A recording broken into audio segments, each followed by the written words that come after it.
नमस्कार। हम लोग एस के मेहता जी के प्रिंसिपल्स को समझने का प्रयास कर रहे हैं। आज ये द्वितीय कक्षा है। हम लोग और विलंब न करते हुए रूल नंबर 1 पर सीधा मूव करेंगे।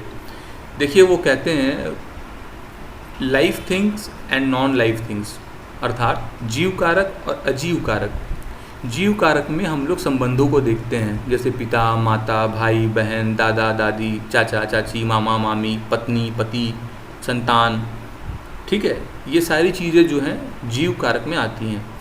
और अजीव कारक में भूमि, मकान, वाहन, धन, ठीक है, अर्थात सुख सुविधाओं के जो साधन होते हैं, लग्जरी आइटम्स वगैरह, ये सारी जो भौतिक चीज़ें हैं ये सब अजीव कारक में आती हैं। तो वो इस सिद्धांत को जो है एस के मेहता साहब ने कुछ ऐसे कहा है। सिद्धांत में जाने से पहले मैं आपको कुछ बातें बताता हूँ। जैसे कि जब हम लोग फलादेश कभी करते हैं पारंपरिक आदि से, तो हम लोगों के पास एक चैलेंज जो है हमेशा खड़ा रहता है। वो चैलेंज क्या है कि आपने देखा होगा कि कहीं ना कहीं चतुर्थ भाव में शनि बैठा है, वो अपनी ही राशि में बैठा है, अर्थात या तो तुला लगन की पत्रिका है या वृश्चिक लगन की पत्रिका है, तो शनि चतुर्थ भाव का स्वामी बनेगा। तो ऐसी परिस्थिति में तुला लगन में शनि मकर में होता है चतुर्थ भाव में, और वृश्चिक में वो कुंभ में होता है। इसके पश्चात भी जातक को कहीं ना कहीं माता के सुख से वंचित होना पड़ा, उसे माता के सुख में कमी आई। तो यहाँ पर जो है जल्दबाजी करने से फलादेश गलत होता है। इसी प्रकार से यदि कर्क लगन की पत्रिका है और सप्तम में शनि बैठा है, या सिंह लगन की पत्रिका है और सप्तमेश शनि जो है कुंभ में सप्तम में ही बैठा है, तो कहीं ना कहीं आप देखेंगे कि दाम्पत्य जीवन में परेशानी है, या तो शादी होती नहीं है, होने के बाद उसमें आपसी जो सामंजस्य होता है वो बैठ नहीं पाता है। तो इसका कारण क्या है? इसका कारण मेहता साहब ने बहुत बखूबी बताया है। वो कहते हैं कि M1 to M5 give harm to life things and give rise to non life things. देखिए, इसको समझते हैं। अब M1 और M5 क्या है, ये मैंने पिछली कक्षा में आप लोगों को बताया था। जो मेलेफिक प्लैनेट्स होते हैं नैसर्गिक, उनको ऑर्डर में बांटा गया है। M1 मतलब कि शनि, M2 मतलब मंगल, M3 मतलब केतु, M4 मतलब राहु, M5 मतलब सूर्य।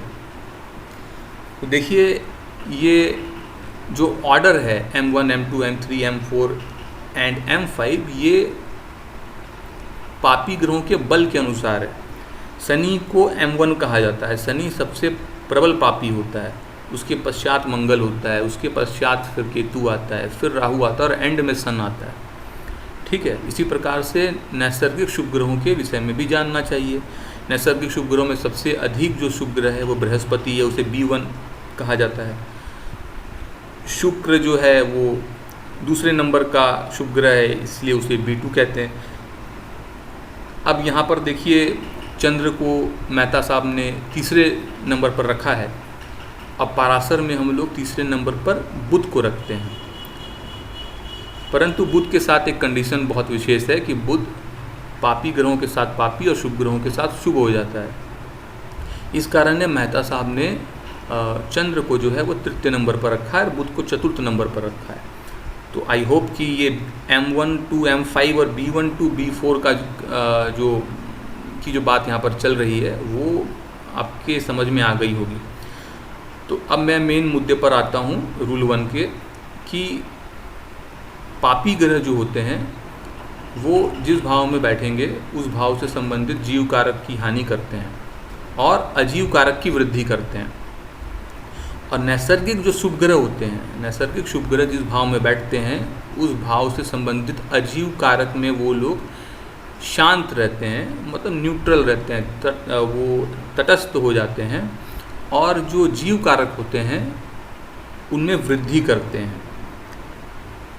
इसे और उदाहरण से मैं समझाने का प्रयास करता हूँ। जैसे मैंने आप लोगों को कहा कि शनि के विषय में बताया, उसी प्रकार से मैं अब शुभ ग्रह के विषय में बात करता हूँ। जैसे मान लेते हैं कि चतुर्थ भाव का ही हम लोगों ने एग्जाम्पल लिया था, हम लोग चतुर्थ भाव पर ही चलते हैं।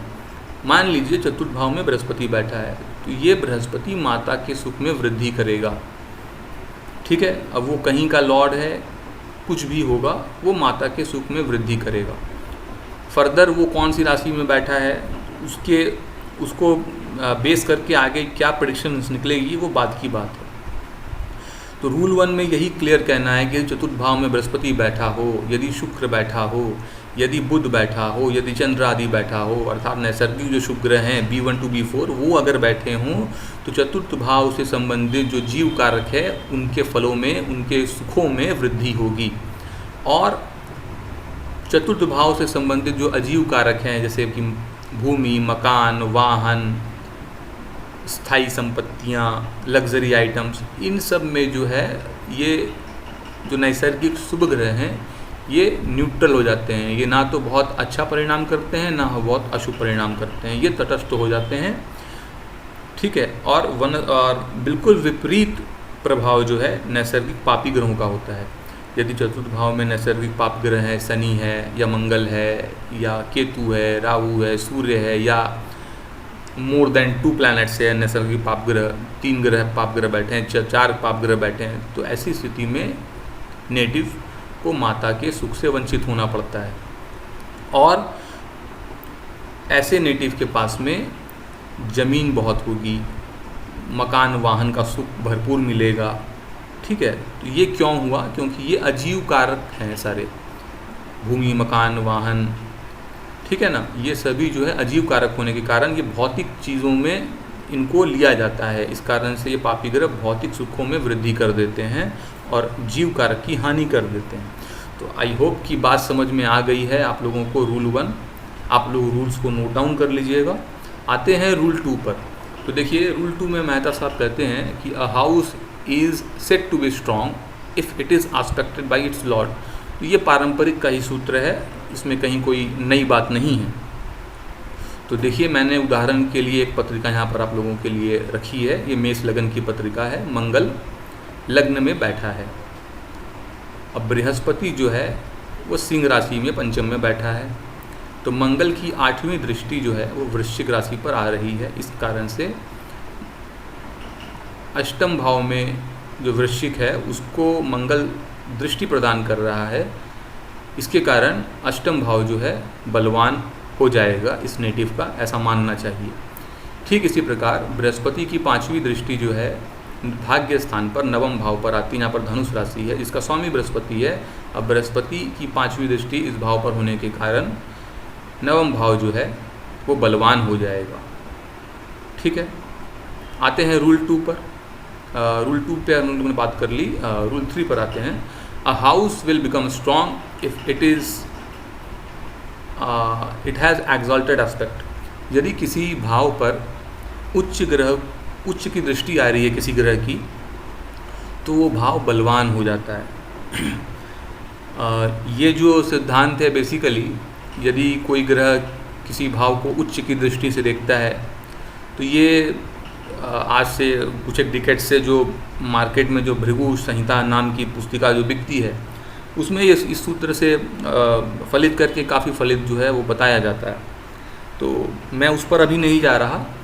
तो लगभग आप मान सकते हैं कि मिला जुला परिणाम या कुछ भृगु संहिता का जो पार्ट्स आज के टाइम पर जनरली जो पब्लिश्ड हो रहा है, तो उससे संबंधित मिला जुला कुछ सूत्र यह है। तो देखिए यहाँ पर मैंने सिंह लगन की पत्रिका बनाई है और मंगल जो है मिथुन राशि में लाभ स्थान में एकादश भाव में बैठा है और उसकी चतुर्थ दृष्टि कन्या राशि पर आ रही है और उसकी 8वीं दृष्टि जो है मकर राशि पर आ रही है। जैसा कि हम लोग जानते हैं पारंपरिक में कि मंगल जो है वो मकर राशि में उच्च का होता है। तो मंगल की 8वीं दृष्टि मकर राशि पर आने के कारण छठा भाव जो है बलवान हो जाएगा, ठीक है। छठा भाव जो है वो बलवान हो जाएगा, तो इस नेटिव को 6th हाउस के अच्छे परिणाम मिलेंगे। अब यहाँ पर देखने वाली बात यह है कि देखिए अगर रूल 1 को भी इसमें जोड़ दिया जाए तो मंगल नैसर्गिक पापी ग्रह है और दूसरे श्रेणी का पापी ग्रह है। तो मंगल की 8वीं दृष्टि छठे भाव पर होने के कारण इस नेटिव के जो शत्रु हैं उनका नाश भी होगा और नेटिव को छठे भाव से संबंधित जो भौतिक चीज़ें होती हैं उनमें वृद्धि मिलेगी, उनमें माइलेज मिल जाएगी, उनके फलों में सुख मिल जाएगा। कैसे? इस चीज़ को ऐसे समझते हैं कि देखिए कि हम लोगों ने समझा था रूल 1 में ही कि नैसर्गिक पापी ग्रह जो होते हैं वो जीव कारक की हानि करते हैं, और छठा भाव जो है वो शत्रुओं का है, और शत्रु जो होते हैं वो जीव कारक की श्रेणी में आते हैं। इस कारण से मंगल शत्रु हंता योग का यहाँ पर निर्माण कर देगा। ठीक है, आइए आगे चलते हैं। तो देखिए मंगल की चौथी दृष्टि जो कन्या राशि पर आ रही है, तो कन्या में यहाँ पर मंगल की उच्च की दृष्टि है। हम लोगों ने पिछली कक्षा में जो बात की थी उसके अनुसार हम लोगों ने ये देखा था कि मेहता साहब ये कहते हैं कि मकर राशि में यदि कोई ग्रह उच्च का होता है जैसे कि मंगल, तो मकर से त्रिकोण राशियाँ जो होती हैं क्रमशः वृषभ और कन्या, यहाँ भी वो उच्च का ही माना जाएगा। इसका अर्थ सिंपल यह हुआ कि सिंह लगन की पत्रिका में मंगल मिथुन में जो बैठा है, तो इस मंगल ने द्वितीय भाव को और अष्टम भाव को बलवान कर दिया है। ठीक है, इसी तरह से हम लोग आगे देखते हैं कि इसी पत्रिका में सूर्य जो है, जो कि लग्नेश है, वो तृतीय स्थान में नीच का है। तो लगन में तो कुछ कमजोरी आएगी, परंतु सूर्य की दृष्टि सप्तम दृष्टि नवम भाव पर पड़ रही, जहाँ पर मेष राशि है जो कि सूर्य की उच्च राशि है। इसका अर्थ यह हुआ कि नवम भाव जो है वो बलवान हो रहा है सूर्य के कारण। आई होप कि समझ में बात आ गई है। आगे चलते हैं रूल नंबर 4 पर। आगे मेहता साहब कहते हैं कि if there is an exchange of aspect between two planets then houses of two planets become strong. उनका कहना है कि जैसे हम लोग दो ग्रहों के मध्य परिवर्तन का सिद्धांत लेते हैं, इसी प्रकार से दो ग्रहों की दृष्टियां यदि एक दूसरे के हाउसेस पर पड़ रही हैं तो भी जो है भाव जो है बलवान हो जाते हैं। इस सूत्र का मुझे ध्यान आ रहा है अभी कि जगन्नाथ भसीन साहब ने भी सूत्र के ऊपर में कुछ बात कही थी, ऐसा मुझे ध्यान आ रहा है अभी। खैर आगे चलते हैं तो देखते हैं। तो देखिए धनु लगन की पत्रिका है, लग्न में बृहस्पति बैठा है, उसकी 5वीं दृष्टि मंगल की राशि पर है। ठीक है, और जो मंगल है वो भाग्य स्थान में सिंह राशि में बैठा है, उसकी 8वीं दृष्टि बृहस्पति की राशि मीन पर आ रही है। कहने का मतलब इतना ही है कि बृहस्पति जो है वो मंगल की राशि को देख रहा है और मंगल जो है वो बृहस्पति की राशि को देख रहा है। इस प्रकार ये दोनों ग्रह एक दूसरे की राशियों को देख रहे हैं या एक दूसरे को भाव को देख रहे हैं, ऐसा हम लोग कह सकते हैं। इस कारण से इन दोनों के बीच एक कॉन्ट्रैक्ट हो गया है कि तुम मेरे घर की रक्षा करोगे, मैं तुम्हारे घर की रक्षा करूँगा। अब यदि मुझे अगर पता चला, इस बात को और सरल तरीके से समझने के लिए मैं फिर से एक एग्जांपल देता हूँ, जैसा कि मैंने पहले भी आप लोगों से कहा था। मैं फिर से एक एग्जांपल उपस्थित करता हूँ आप लोगों के समक्ष कि मान लीजिए कि आप मेरे घर में शिफ्ट हो गए और मैं आपके घर में शिफ्ट हो गया। अब हम लोग दोनों एक दूसरे की घर का देखभाल करेंगे। यदि मुझे ऐसा प्रतीत होता है या मुझे ऐसी जानकारी मिलती है कि आपने मेरे बेडरूम की खिड़की जो है तोड़ दी है, तो मैं आपके घर का मुख्य जो दरवाज़ा है सिंह द्वार, उसे उखाड़ करके फेंक दूंगा सड़क पर। यहाँ स्थिति यही बनती है। इन दोनों ग्रहों में दृष्टि परिवर्तन हुआ है, इस कारण से बृहस्पति और मंगल की जो दो भाव हैं मेष और मीन, ये दो घर बलवान हो जाएंगे। तो आशा कर रहा हूँ कि आप लोगों को बात समझ में आ गई है। ये 4 रूल्स मैंने आज आप लोगों के समक्ष रखे हैं। अभी धीरे धीरे और रूल्स आएंगे। एक बार जब रूल्स का पूरा सेट कवर हो जाता है, after that we will move to some predictions and we will try to give predictions. तो कैसे उसको देना है हम लोग उसके ऊपर आगे बात करेंगे। किस प्रकार से दशाओं का इस्तेमाल किया जाता है इसमें, और कैसे लगाया जाता है दशाओं को, कैसे सिद्धांत लगाए जाएंगे, एग्जाम्पल्स पत्रिका आदि को लेकर के मैं बताने का प्रयास करूंगा। आज के लिए इतना ही, मिलेंगे अगले वीडियो में। लेकिन यदि आप लोगों ने चैनल को सब्सक्राइब नहीं किया है तो आप लोग चैनल को सब्सक्राइब कर लीजिए। साथ ही साथ वीडियो आप लोगों को कैसी लग रही कमेंट में ज़रूर बताइए। यदि आप लोग ज्योतिष सीखना चाहते हैं, वो ज्योतिष की कोई भी विधा हो, पाराशर, जैमिनी, भृगुनंदी नाड़ी, कृष्णमूर्ति पद्धति जो है, और इसके अलावा कस्पल इंटरलिंक, खुल्लर कस्पल इंटरलिंक आदि आदि जो भी कुछ सीखना चाहते हैं तो आप लोग मुझसे संपर्क कर सकते हैं। संपर्क करने के लिए आप लोग व्हाट्सएप कर सकते हैं। कॉल मत कीजिएगा, कॉल मैं नहीं उठाऊंगा। आप लोग व्हाट्सएप कर सकते हैं। फर्दर आप लोग जो है कोर्सेज को ले सकते हैं। मेरी कोशिश यही रहेगी कि आप लोगों को सटीक जानकारी दी जाए। पराशर किसी को अगर पढ़ना, कोई अगर ऐसा है जो पराशर पढ़ना चाहता है तो वो भी आ सकता है, लेकिन पराशर पढ़ने में आप लोगों को समय लगेगा, बहुत समय चाहिए उसके लिए।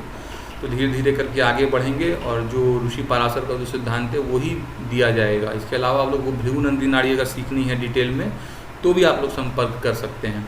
आज के लिए इतना ही, धन्यवाद।